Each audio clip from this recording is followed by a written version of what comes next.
En este breve tutorial os mostraré cómo podemos realizar con Weka distintas operaciones de preproceso de entre toda la cantidad de operaciones de preproceso que Weka nos ofrece, cómo podemos hacer esas operaciones, los distintos parámetros, opciones que tiene, opciones que tenemos después de hacer el preproceso, etcétera, etcétera. Ya vais a ver, es muy sencillo.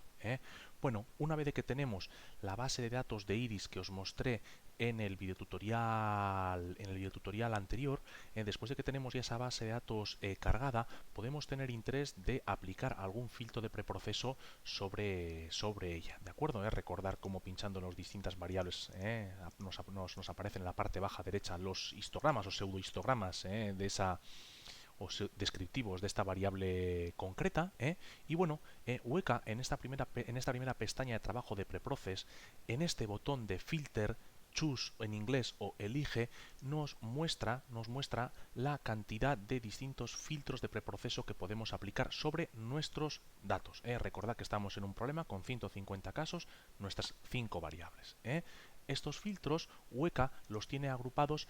Primero, dejo para vosotros de qué se trata, de qué consta el filtro de multifilter, pero principalmente los tiene agrupados de manera que el filtro sea supervisado o no supervisado. ¿Qué quiere decir que sea supervisado o no supervisado? Supervisado son los filtros aquellos en los cuales la variable clase que queremos predecir, porque Weka está suponiendo que estamos trabajando en un problema de clasificación supervisada en el cual la última variable de todas es la variable clase que queremos predecir, lo cual también lo veis que lo podríamos cambiar aquí, decirle no hay ninguna clase, o la clase que queremos predecir es la primera, la segunda, tercera o la última, pero bueno, en un principio, siguiendo el orden del fichero ARFF, la última que hemos cargado asume por defecto que es la que queremos predecir. Pues lo que os comentaba, los filtros los tiene ordenados de tal manera que diciendo, bueno, el filtro que quieres aplicar tiene en cuenta la variable clase, o la variable clase toma parte en ese filtro que quieres aplicar sobre los casos. Sí serían los filtros supervisados, o no serían los filtros no supervisados. Una vez dentro de la familia de los filtros supervisados o no supervisados, el filtro se aplicaría sobre las columnas, esto es sobre las variables o attributes, o se aplicaría sobre las filas, sobre los casos, sobre las instancias. ¿De acuerdo? ¿De acuerdo? Entonces ya veis como aquí estos menús, pues que bueno, se pliegan y se despliegan con todos los filtros que tiene Weka.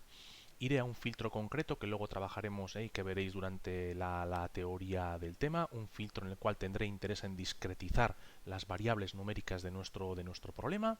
Y digo, bueno, pues un filtro dentro de los filtros no supervisados.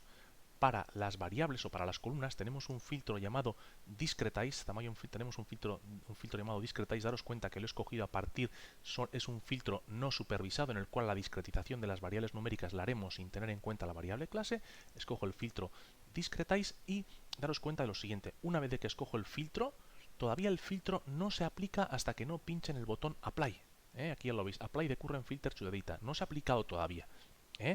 Pero primero clicaré, aquí está el filtro escogido, y si clico con el botón izquierdo sobre el nombre en negrita del filtro escogido, se me abre un menú desplegable con los distintos parámetros de este filtro concreto. Una pequeña explicación sobre él también, y luego 1, 2, 3, 4, 5, 6, 7, 8. 8 parámetros distintos tiene este filtro, y una pequeña explicación sobre cada uno de ellos nos aparece en el botón More.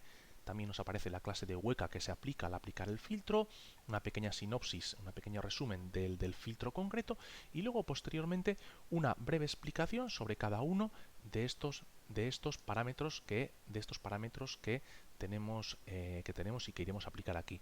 Muy interesante en un problema, en un filtro de discretización, el parámetro beans y el último de use equal frequency. Los dejo para vosotros. Ahora mismo no es lo más importante que lo reconozcáis, ya porque en la teoría que veremos durante el tema os voy a forzar a que conozcáis y sepáis cuál es el uso y el sentido de los distintos parámetros de este filtro, y más en concreto de los parámetros beans y use equal frequency. Bueno, os lo dejo para vosotros, y otros parámetros aquí interesantes que si tenéis interés pues podéis verlos y cambiarlos obviamente aquí mismo. Uno puede decir, pues mira, beans siendo el número de intervalos en el cuales tenemos interés en discretizar nuestra variable, pues lo podemos dejar por defecto en el valor de 10, o lo podemos cambiar etcétera, etcétera. Bueno, lo dejo en 5, quiero hacer la discretización en 5 intervalos, y yo dejo para vosotros que visitéis y que conozcáis de qué trata el último parámetro de todos, el use equal frequency. ¿De acuerdo? Bueno, pues escojo esta manera de realizar esta discretización no supervisada y daros cuenta que hasta que no clico el botón apply no se ha aplicado. Tengo el cursor sobre una de las variables numéricas, ya que si lo fijo sobre la variable clase, a la variable clase una discretización no le va a surtir efecto, ya está discretizada, ya está nominalizada, ¿de acuerdo? Tendrá efecto sobre las 4 variables numéricas porque se lo hemos dicho así por el primer parámetro de todos. Muy interesante también que lo visitéis, este primer parámetro de attribute indices, ¿de acuerdo? Y para que lo entendáis. Entonces, todavía no hemos aplicado el filtro y una vez que le doy apply, pues ya se aplicará el filtro concreto que tenemos aquí. Y ya veis que una vez que le clico en apply, ya cambia el histograma o el pseudohistograma que está aquí. Claro, la variable ha pasado de ser numérica ya a ser una variable nominal en la cual ya no podemos empezar a tomar distancias euclidas entre los valores de la variable, no podemos hacer 4 menos 3 ni 7 menos 8, no hay un orden en los valores de la variable, sino que las variables ya toman unos valores en unos intervalos concretos. Ya veis, por ejemplo en la variable petal length el efecto que ha tenido esta discretización. Los 150 valores los ha discretizado en 5 rangos distintos de valores. El primer rango de todos va desde menos infinito a 2,18. En él hay 50 casos. El segundo rango va desde 2,18 a 3,36. En él hay 3 casos, etcétera, etcétera, etcétera. Ya veis los rangos como empiezan en menos infinito y acaban en el infinito, en el valor infinito positivo para reflejar todo el abanico de valores posibles de esta variable. El efecto, este filtro ha tenido efecto en esta variable y en el resto de variables numéricas, no obviamente en la variable clase, la cual ya estaba discretizada o ya tomaba valores nominales. ¿De acuerdo? Aquí ya veis cómo se nos indica que esta variable ya toma 5 valores distintos nominales, la variable petal length y también el resto de variables numéricas, porque así se lo hemos pedido. ¿De acuerdo? Bueno, este ha sido el efecto del filtro y uno puede decir, ahí va, pues me arrepiento del filtro aplicado y podría volver atrás. El famoso botón undo, el famoso botón undo o de control Z en los editores de texto para volver atrás en los cambios efectuados. Y ya veis cómo vuelvo atrás a la variable ya no discretizada y en su formato ordinal. Y bueno, si lo vuelvo a aplicar, pues aquí lo vuelvo a tener otra vez. ¿De acuerdo? Y bueno, si clicarais en el botón Edit podríais ver como ya la variable la tendríais que editar sobre, ya veis cómo está ya discretizada en los valores que nos muestra y que podríamos cambiar, ya lo veis, que podríamos cambiar aquí mismo.